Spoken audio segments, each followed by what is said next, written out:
नमस्कार, स्वागत है आपका न्यूज 24 पर। वक्त निष्पक्ष न्यूज का है। तमाम बड़ी खबरें लेकर मैं हूं आपके साथ मकसूद खान। लोकसभा चुनाव के फाइनल राउंड यानी कि 7वें दौर में 8 राज्यों की 57 लोकसभा सीटों पर चुनाव होना है। 1 जून को डायमंड हार्बर में ममता बनर्जी के भतीजे अभिषेक बनर्जी, पाटलिपुत्र में लालू प्रसाद यादव की बड़ी बेटी मीसा भारती और मंडी में फिल्म एक्ट्रेस कंगना रनौत का इम्तिहान है। लेकिन सबकी नजरें काशी पर टिकी हैं क्योंकि यहां पर प्रधानमंत्री नरेंद्र मोदी की अग्नि परीक्षा है। पूर्वांचल में इंडिया गठबंधन का परचम लहराने निकले यूपी के 2 लड़कों ने आज वाराणसी में भी अपने उम्मीदवार अजय राय के पक्ष में प्रचार किया। बीजेपी और पीएम मोदी पर चौतरफा वार किया। जो नारा लगा रहे थे 400 पार, अब उन्हें डर सता रहा है 400 हार का। और इस बार देश की 140 करोड़ की जनता इनको चल हो जा शुरू। केसरिया से मन जोगी हुआ रे, दिल झूमे देखो पतवारा हुआ रे, दिल झूमे देखो पतवारा हुआ रे। हर पल मनाओ केसरी त्योहार। विमल बोलो जुबान केसरी। 140 सीट के लिए भी तरसा देंगे। 4 जून को नया इतिहास रचा जाएगा और वो इतिहास क्या होगा? फिर एक बार साइकिल को हाथ के पंजे ने पकड़ लिया है, जीत निश्चित है। यहां पे मैं बता रहा हूं, लिख लो, यहां पे क्लीन स्वीप होने जा रही है इंडिया गठबंधन की। लाइन लगने वाली है सीटों की, टकाटक टकाटक टकाटक टकाटक। और उसके बाद good bye BJP, good bye Narendra Modi, Tata.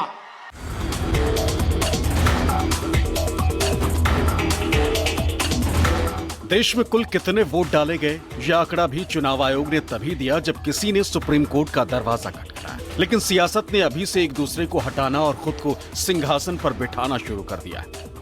जिन लोगों ने मां गंगा की कसम खा करके ये कहा था कि मां गंगा साफ हो जाएगी, हमारे क्यूटो के लोग जानते होंगे, मां गंगा तो साफ नहीं हुई, लेकिन जितना भी बजट उसके लिए आया वो सब साफ हो गया है। मां गंगा वैसे ही बह रही हैं और जिस गांव को गोद लिया था, जिस गांव को गोद लिया था, उस गांव का तो कोई नाम ही नहीं ले रहा है। 4 जून के बाद भ्रष्टाचारियों पर कार्रवाई और तेज होगी, ये मोदी की गारंटी है। अब समय आ गया सूद ब्याज सहित वापस लेवे का पूरी ताकत के साथ 1 तारीख के हाथ के पंजा पर वोट पड़े के चाहिए। और कैसे पड़ी? अरे खटाखट खटाखट खटाखट खटाखट खटाखट। और तुहार काम हम करब, फटाफट फटाफट फटाफट। पीएम मोदी जब झारखंड और बंगाल के दौरे पर थे, उनके नंबर 2 अमित शाह उड़ीसा में और बीजेपी के राष्ट्रीय अध्यक्ष जेपी नड्डा हिमाचल में कमल की हवा बना रहे थे। तभी 2 लड़कों की जोड़ी काशी में दाखिल हो गई। देवरिया और बांसगांव से लेकर वाराणसी तक खटाखट वाला संगीत सुनाने लगी। महालक्ष्मी योजना हिंदुस्तान के सारे गरीब परिवारों की लिस्ट बनेगी। हर परिवार में से एक महिला का नाम चुना जाएगा। इस पवित्र काशी में लाखों लोगों के नाम इस लिस्ट पे आएंगे। जिनकी जमीन छीनी गई है, उन परिवारों के नाम इस लिस्ट पे आएंगे। ये तारीख भारत का भविष्य तय करने जा रही है। अमृत काल के संकल्प, विकसित भारत का निर्माण, 140 करोड़ सपने, 4 जून को देश एक नई उड़ान के लिए पंख फैलाएगा। जो घबराए हुए लोग हैं वो हम लोगों को शहजादा बोल रहे हैं। जो शहजादा बोल रहे हैं वो सुन लें कि ये इस बार दोनों शहजादे न केवल शह देने जा रहे हैं बल्कि इस बार मात भी देने का काम करेंगे। जिन्होंने मां गंगा की कसम खा करके, जिन लोगों ने मां गंगा की कसम खा करके ये कहा था कि मां गंगा साफ हो जाएगी, हमारे क्यूटो के लोग जानते होंगे मां गंगा तो साफ नहीं हुई, लेकिन जितना भी बजट उसके लिए आया वो सब साफ हो गया है। उड़ीसा में जब राहुल और अखिलेश की जोड़ी इंडिया गठबंधन के उम्मीदवार अजय राय की जीत के लिए पसीना बहा रही थी, केंद्रीय गृह मंत्री अमित शाह ने उड़ीसा की धरती से फिर 400 पार का नारा दे दिया। लेकिन अखिलेश ने पूछ ही लिया कि जब 2 बार सत्ता मिली तो जनता को क्या दिया, अच्छे दिन के नारे का क्या हुआ। मीडिया में कहा जा रहा है कि अजय राय जी नरेंद्र मोदी हिंदुस्तान के प्रधानमंत्री से लड़ रहे हैं। अजय राय जी आइए आगे। काशी की जनता, मैं आपको एक बात बताना चाहता हूं, ये लड़ाई गरीबों और अरबपतियों के बीच में लड़ाई है। नरेंद्र मोदी जी ने देश के 80 करोड़ लोगों को मुफ्त राशन दिया, 12 करोड़ शौचालय बनाए, 4 करोड़ लोगों को घर दिया, 10 करोड़ लोगों को उज्ज्वला का कनेक्शन दिया और 14 करोड़ लोगों को नल से जल दिया। ये बीजेपी वाले अच्छे दिन तो लाए नहीं, लेकिन 4 तारीख को खुशियों के दिन आएंगे और खुशियों के दिन हमारे आपके तो आएंगे ही आएंगे। इन हमारे प्रेस वालों के लिए आजादी का दिन होगा, सुनहरा दिन होगा, फ्रीडम ऑफ प्रेस भी होगा। न केवल सरकार बदलने जा रही है, मित्र मंडली बदलने जा रही है। मित्र मंडली तो बदलेगी बदलेगी, मंत्रिमंडल भी बदलेगा और मीडिया बंडल भी बदलेगा 4 तारीख को।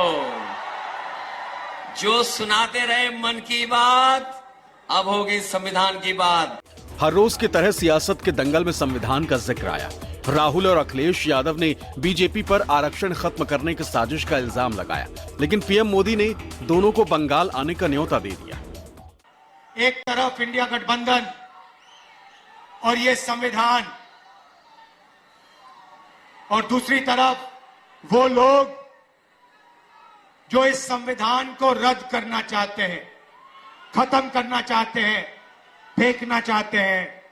बीजेपी के नेताओं ने खुलकर कहा है कि अगर हमारी सरकार आएगी हम संविधान को खत्म कर देंगे।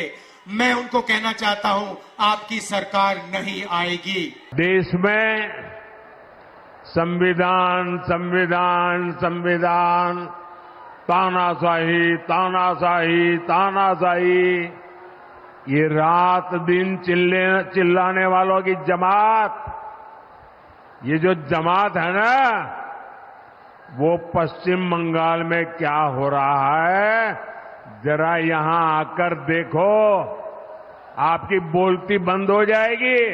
ये जोश हौसला इस बार परिवर्तन के लिए मतदान करने जा रहा है और मुझे पूरा भरोसा है कि यहां के लोग इस बार इंडिया गठबंधन के प्रत्याशी कांग्रेस पार्टी के प्रदेश के अध्यक्ष अजय राय जी को अपना एक एक वोट दे करके न केवल जिताने का काम करेंगे बल्कि रिकॉर्ड मतों से उन्हें जिताने का काम करेंगे। मैं जब भी आपके शहर में आता हूं तो मैं सोचता हूं कि मैं काशी में आया हूं कि क्यूटो में आया हूं। बीजेपी ने आरोप लगाया कि इंडिया गठबंधन खुद ही आरक्षण खत्म करना चाहती है। दलितों पिछड़ों का आरक्षण अल्पसंख्यकों को देना चाहती है। लेकिन दो लड़कों ने ऐलान किया कि आखिरी सांस तक संविधान की हिफाजत करेंगे, आरक्षण को खत्म नहीं होने देंगे। नरेंद्र मोदी जी ने और बीजेपी के लोगों ने जिंदगी की सबसे बड़ी गलती की है। दलित भाइयों, पिछड़े भाइयों, आदिवासी भाइयों और बहनों, नरेंद्र मोदी जी ने और उनके नेताओं ने खुलकर अंबेडकर जी के कॉन्स्टिट्यूशन पर, अंबेडकर जी के संविधान पर आक्रमण किया है। उनके नेताओं ने साफ कह दिया है कि अगर वो चुनाव जीतेंगे तो अंबेडकर जी के कॉन्स्टिट्यूशन को, अंबेडकर जी के संविधान को वो फाड़ के फेंक देंगे। ये आपकी जिंदगी की सबसे बड़ी गलती है। मैं काशी की जनता को कहना चाहता हूं, इस संविधान को कोई शक्ति नहीं छू सकती। नरेंद्र मोदी छोड़ो, कोई पैदा नहीं हुआ है दुनिया में जो इसको छू सकता है। संविधान में लिख दिया है और साफ लिखा है कि हम धर्म के आधार पर आरक्षण नहीं देंगे। अब कांग्रेस पार्टी आपके आरक्षण पर डाका डालकर मुस्लिम भाइयों को आरक्षण देना चाहती है। बीजेपी के फैसलों ने पिछड़ों का, दलितों का, आदिवासियों का आरक्षण छीना है। यही पिछड़े, दलित और आदिवासी लोग सामान्य मेरिट में आ जाते थे, जनरल में इन्हें नौकरी मिल जाती थी। लेकिन अब इनको जनरल में नौकरी नहीं मिलती, इनको अपनी सीमा में बांध दिया है। और उसका परिणाम ये हुआ है कि जो 50% है उसमें EWS भी है, उसी में धर्म है। तो आप खुद सोचिए और विचार करिए कि धर्म के आधार पर आरक्षण किसने किसको ज्यादा दिया। और दूसरी बात, पिछड़े